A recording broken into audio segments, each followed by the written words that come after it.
Hey, we're going to talk more Tom Schweik. We'll take a couple of phone calls a little bit later on in the hour.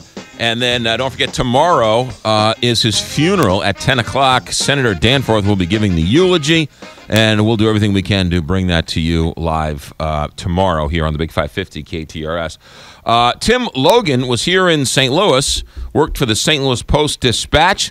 He now works for the Los Angeles Times. He was back in town covering the David Peacock news conference. And he's covering the stadium issue, the Rams issue, from the Los Angeles Times point of view, and he joins us now for a couple of minutes. Tim Logan, welcome to Big 550 KTRS here in St. Louis.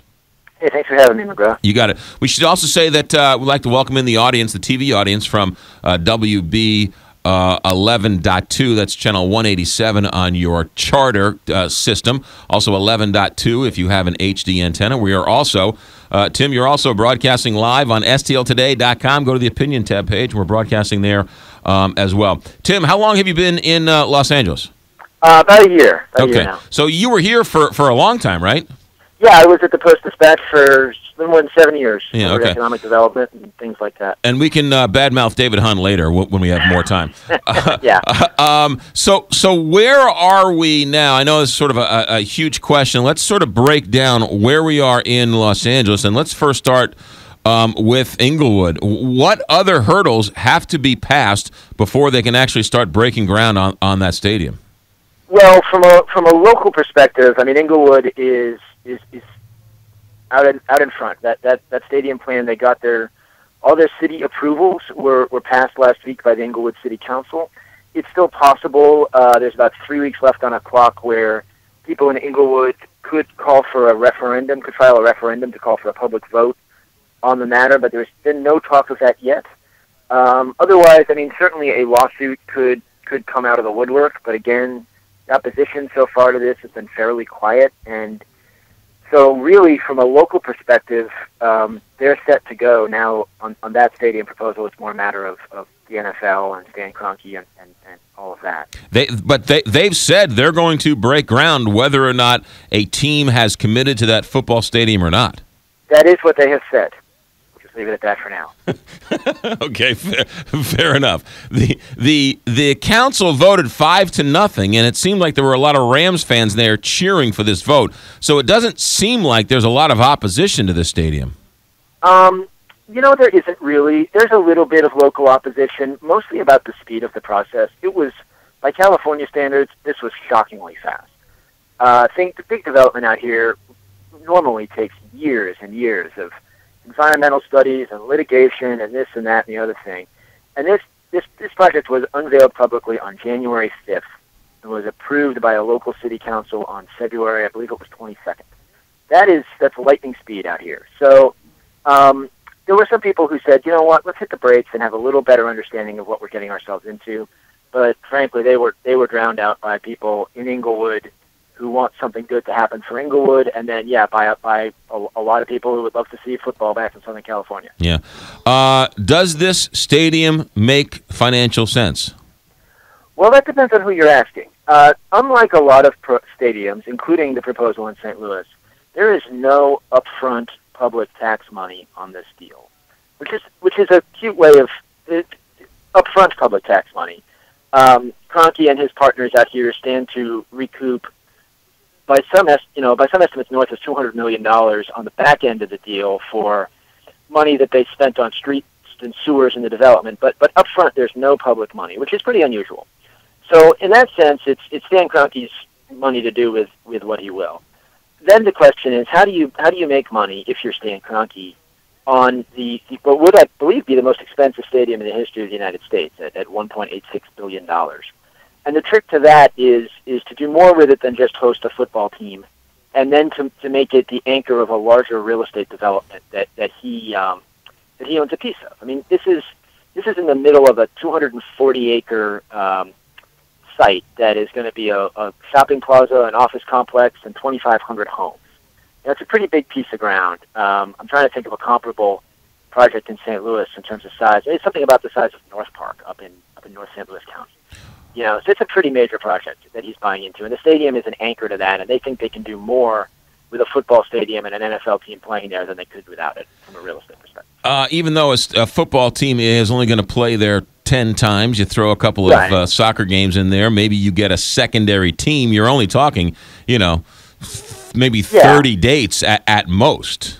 That's true. I mean, these big stadiums now, like the Jerry Jones Dome in Dallas or the new 49ers Stadium, they host a lot of events beyond an NFL team. But you're right. At best, you're going to do is probably 20 days a year, maybe. So that's why you need more. That's why you need real estate development, which is a big difference between what they're proposing in St. Louis and what he's proposing here. It kind of gets lost that this for him is really, I mean, yes, he owns a football team and that's a major investment. But where he's going to make his money is on the real estate. The project in St. Louis, as I understand it, would be a publicly owned stadium where he wouldn't have control of the real estate. Right. And that's an important distinction to him. The thing to note is that it may not be that important a distinction to the NFL. Yeah. The NFL says they're going to decide what teams go where and where the Rams play. They don't make any of that money on the real estate that Stan's looking at. They make money, their way with the TV deals and the merchandising. And they may say, you know what, Stan, we want you to take the $400 million in tax money because we think walking away from that kind of money sets a bad precedent and is going to make cities drive a harder bargain in the future. Yeah. If you can build a $1.9 billion stadium on your own, why can't somebody do the same thing in Jacksonville and Miami and Minneapolis and all these other places?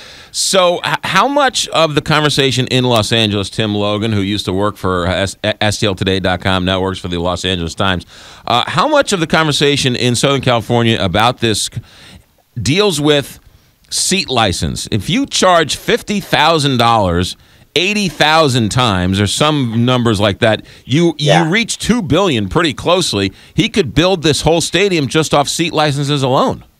Yeah, that's an interesting question that frankly nobody's really analyzed, at least publicly analyzed the market for PSLs here yet. You got to think it's pretty sizable. I mean, this is a giant city, and there's a lot of money here, and so yeah, if you can find say 60,000 people to buy PSLs, you can raise a lot of money. The Chargers raised, the 49ers raised, I want to say somewhere in the ballpark of $350 to $400 million. That's just off the top of my head in PSLs for their new stadium in Santa Clara that opened last year, and I think that would probably be the benchmark here. Now, of course, if you're talking about a stadium that houses two teams, you've all of a sudden got a roughly double PSL market, which is pretty good. Right. So when it's all said and done, everyone's waiting for the other shoe to drop. When does the NFL get into this? When does because the NFL sort of it seems like they're going as far as possible without saying as little as possible. When does somebody actually say something in which they can't take it back? I think the next shoe to drop, there are a lot of shoes here in the air. The next shoe to drop is this plan in Carson, which has gotten a lot of attention here in the last 10 days with the Chargers and the Raiders. Right. Talking about going in halvesies on their own stadium in Carson, which is another suburb of LA, a little bit south of Englewood. They will propose, we hear maybe this week, about same thing. They'll do a ballot initiative. They'll move it quickly through the approval process for a $1.7 billion stadium that they will jointly own. Until that situation is clear, and frankly, until the appetite for public financing and this project in St. Louis is clear, I don't think we'll hear anything out of the NFL until all three stadium proposals are fully vetted. litigated. Right? Yeah. Well, okay. And that'll be later this year. So it's for reading between the lines and reading some of you and reading what other people are saying. Everyone has an opinion, and they all stink on this. This Carson site seems to people say that it's much more of a stalking horse and not as quote unquote ready to break ground as the Englewood site. That's definitely the impression. Stan Kroenke and his partners put together a very well-crafted, thought-out plan that they had everything lined up before they released this, and they executed it all very well. Right. The Chargers had more or less said they weren't going to do anything until the Stan Kroenke thing came up, which means that their plan has been put together in the last 6 weeks. And it around the edges, it kind of shows that. Plus, they are both the Chargers and the Raiders quite openly say they are continuing to negotiate, with their respective hometowns. Right. Not that Kroenke isn't negotiating in St. Louis, but he's not doing it quite so publicly. Right. So I think I think, and the trouble with the Carson plan, I think, it would be hard to envision either of those teams doing it on their own. So if one of them gets a deal back home, what happens to that? Yeah. So that not that the Carson plan couldn't happen. If the NFL wants that plan to happen, that'll go a long way towards its success. But there's some hurdles left for that one to clear before it's at the point where Kroenke is in Englewood. Last question for you, Tim Logan. What about that third location downtown, that Anschutz location that was sort of hot and heavy a while ago, and now is sort of no word on that? What about that piece of land? That sort of keeps hanging around. The knock on that one had always been that they didn't have a team. That Phil Anschutz wanted to buy into a team on the cheap and have it play in downtown LA. And there's an argument that maybe the NFL would like a team in downtown because it's glitzy and all the rest. So that's been quiet for a while, but they keep hanging around. We had a story on Friday that they hired AEG, which is Anschutz's firm, hired Tom Ridge, the former Secretary of Homeland Security, to draw up this very frightening-looking report about how the Englewood Stadium might be the subject of some sort of terrorist activity because it's close to LAX. They say they're not trying to block the Englewood plan. They say, that they're just concerned about public safety or whatever. Right. But you don't go and hire like a former cabinet secretary unless you're interested in at least throwing some mud in the works. Yeah. So we don't really know where that one stands at this point. But we'll find out soon. It's a billionaire's game, and we're just watching. It's like Godzilla versus Frankenstein. They love us talking about it every day. I hear you. Tim Logan, what's the Twitter handle we can follow you under? You can follow me at by Tim Logan. BY Tim Logan. By Tim Logan, a reporter, LA Times, here with the St. Louis Post-Dispatch. Next time, we're going to badmouth David Hunn, I promise.